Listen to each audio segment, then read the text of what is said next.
Hey guys, welcome back. Today we're doing the Backroad Journey Paracord bracelet. This one's a little lesser well known of a paracord bracelet weave. It's by Travis Huppert, way back in 2013, I think the page said. We'll put a link to that down in the description. The supplies for this one are pretty easy, though you will want a jig, and then we'll need 10 feet in one color of type 1 paracord, and then 7 feet in a second color. You'll also want a 3/8 inch buckle.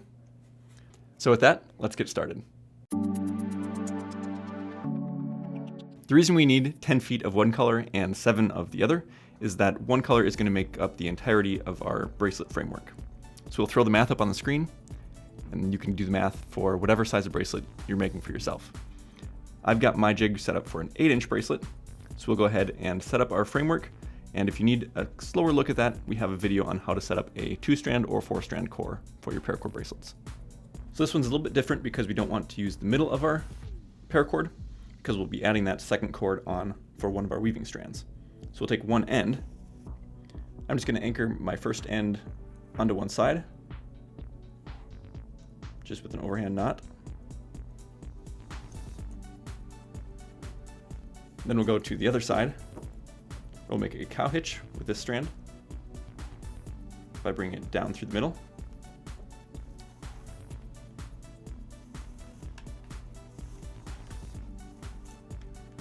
Then around to the outside and cross it over.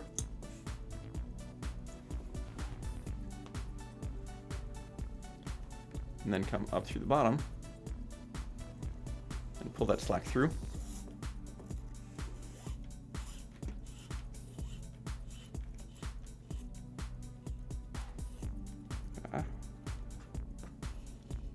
Until we have a small loop like this.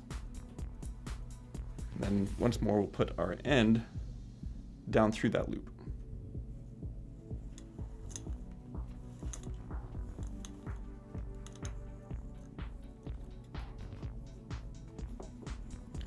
So then when you tighten down your cow hitch, it should look like this,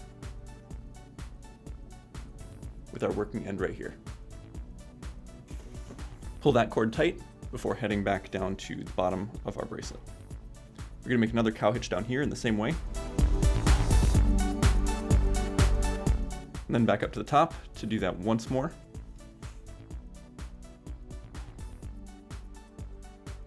And then back down to the bottom where we come up through the bottom of the buckle.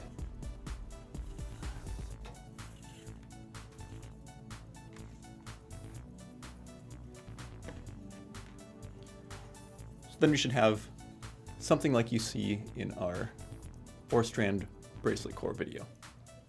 Except that on this side, we've just got a short little cord that we're going to attach our other color onto. So at this point, let's add that second color on. You can go ahead and undo that knot that we had on the starting side. Pull that cord out. And we're just going to clip a couple inches off of that so that it's shorter than our bracelet.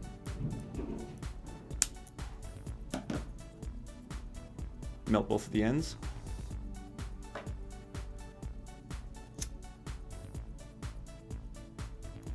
And quickly push them together. 95 cord cools off very fast, so you kind of have to make those joints really quickly. Then we'll take the other end of that color and bring that up through the bottom of the buckle as well.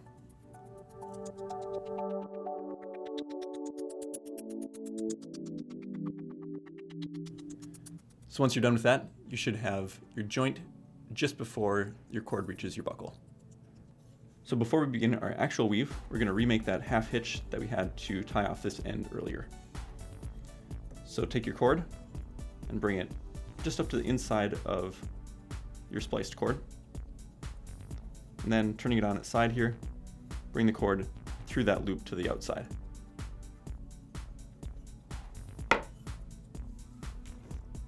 Then we'll do the same thing with the other side, and we'll be ready to go.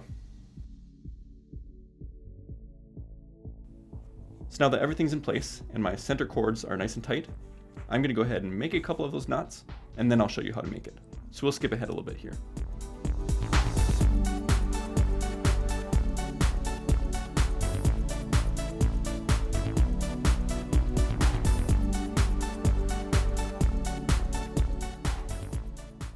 All right, so now that we have a couple of those made, I can reference that as I'm showing you how to make it. So we're going to begin by using our dark blue cord, as that's going to be our inside color. And we're going to take that, I'll find the end here. We'll go over the first cord, under those middle two, and over the last cord. We'll just leave a small loop, like that, almost as if we were making a cobra bracelet. And then with this light blue cord, we're going to begin by going over this cord, like in a cobra again. And then we're going to go underneath that first cord to come up through this space right here. So we're not coming up here, but we're going underneath to come up right in here. Then we'll go over the next two, going down to go down through this space right here. Again, not up here, but down here. And then finally, we'll bring the cord up through that loop. So kind of like a cobra, just with some extra steps in the middle. Pull all that slack through. And then we can tighten it down. You want to keep these middle strands straight. So I shove it up towards the top and then tighten down once more. So again, with our next one, we're going to start with that dark blue cord. So we're going to start with the same color every time. Bring that over, under, over.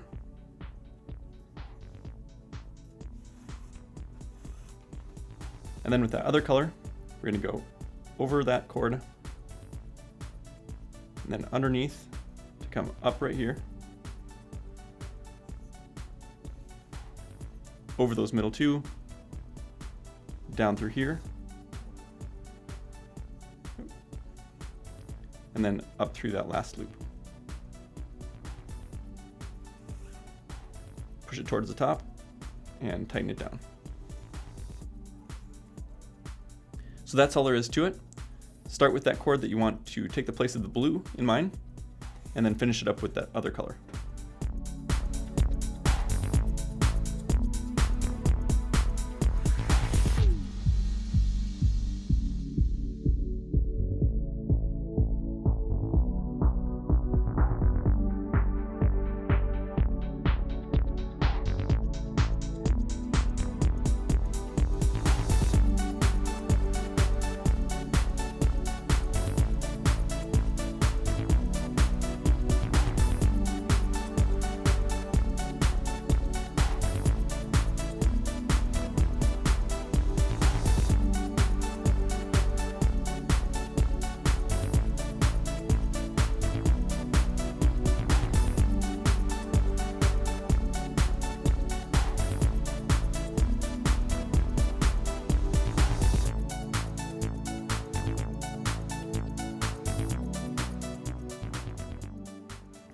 Alright, so when you get to the end, if you're having trouble fitting your last couple cords through there, I would definitely recommend getting a fid. That makes things a lot easier.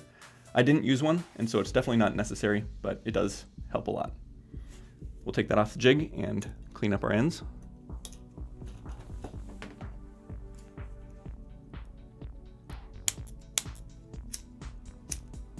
And there's our finished back road journey paracord bracelet.